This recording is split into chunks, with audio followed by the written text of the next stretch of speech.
Alright, so what we've got here is an Oreck XL, one of the newer models. See what the date code says. It's made in 2004. It's a U3700HHPKR. So we are going to do a couple things to it. Obviously put a new cord on it because the tweakers, meth heads, cut the cords off of these.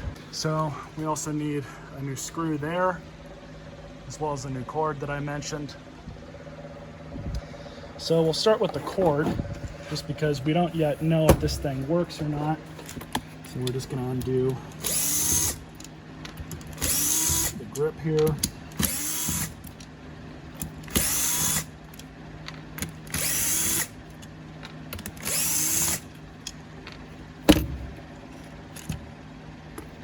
So there's that.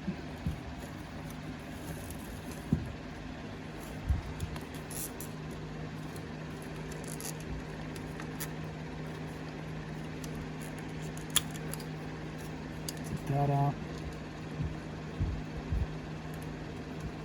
and this.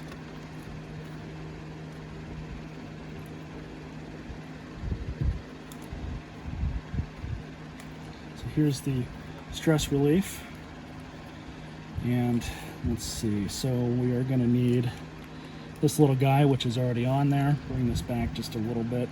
I like to keep these cords about the same length.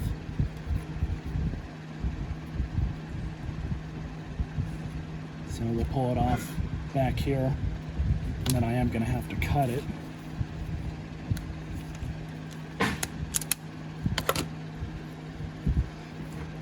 So what we'll do is this.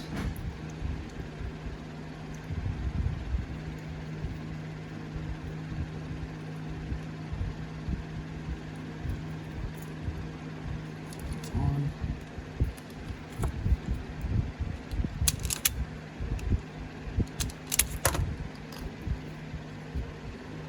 That's the fun part.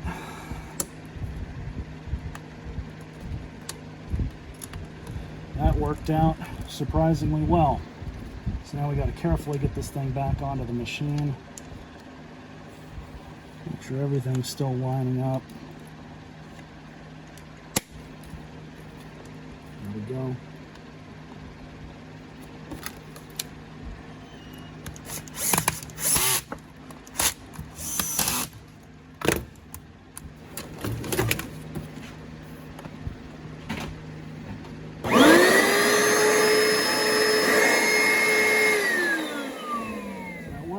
We likely have a broken belt because the RPM is up higher than it should be.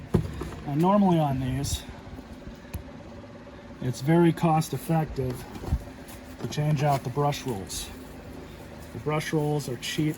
You can get them on Amazon for about 10 to 15 bucks, depending on if you want 2 of them or if you want belts to come with it or whatever.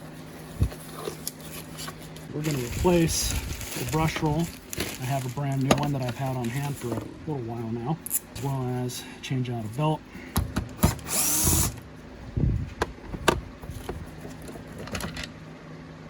Yep, broken belt, just like I thought. The backside of the plate's in really good condition. Now, some people would say this belt is, or the brush roll is still good, but I'm just going to change it.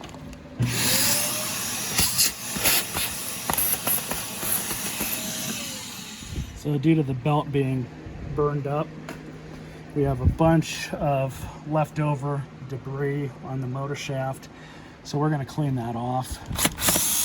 And I am pulling off the access cover for the belt just to give us a little bit more room. And for these I use a welding stone. So we're going to have to plug this thing back in.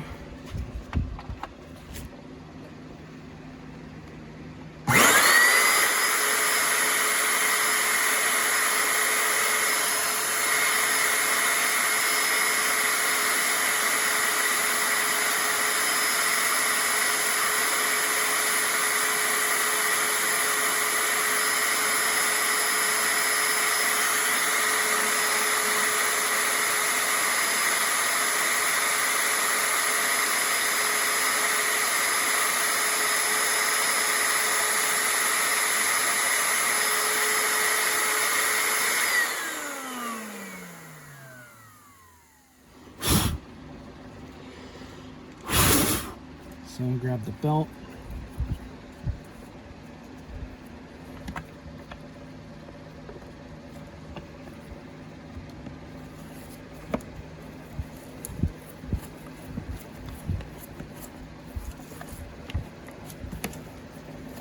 No play at all in the brush roll housing. Notice the ingest bars are no longer available here.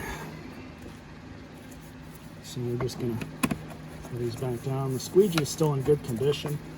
So we're gonna throw the belt cover back on.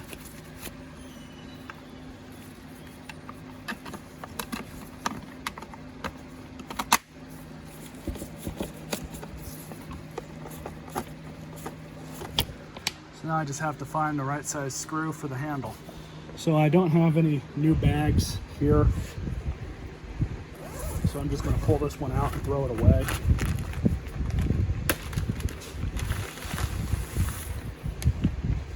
This is the old style, unfortunately. It doesn't have the tab on it.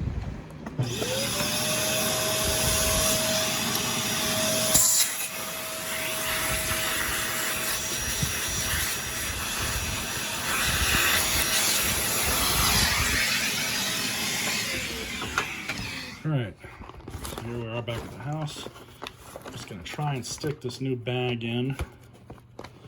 Unfortunately, this is the old version, so it might not really fit into this quick change deal all that well. So very carefully, I got it on.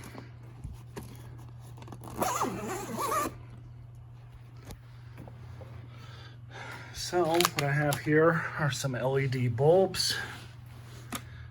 It's kind of a nice upgrade. I'll just take these two screws out.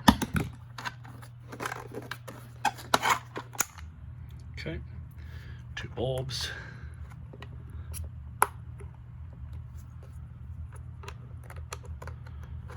Just like that.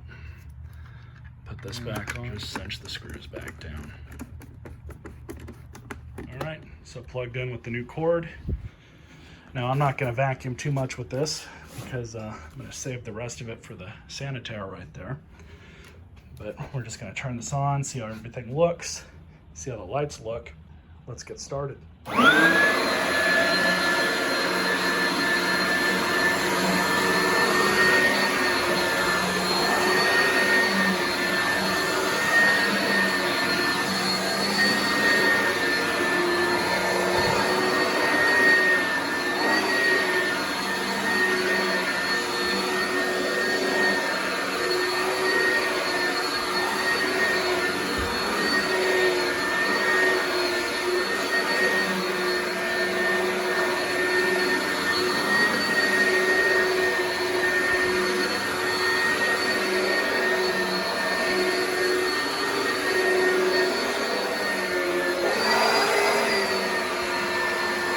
That looks pretty good.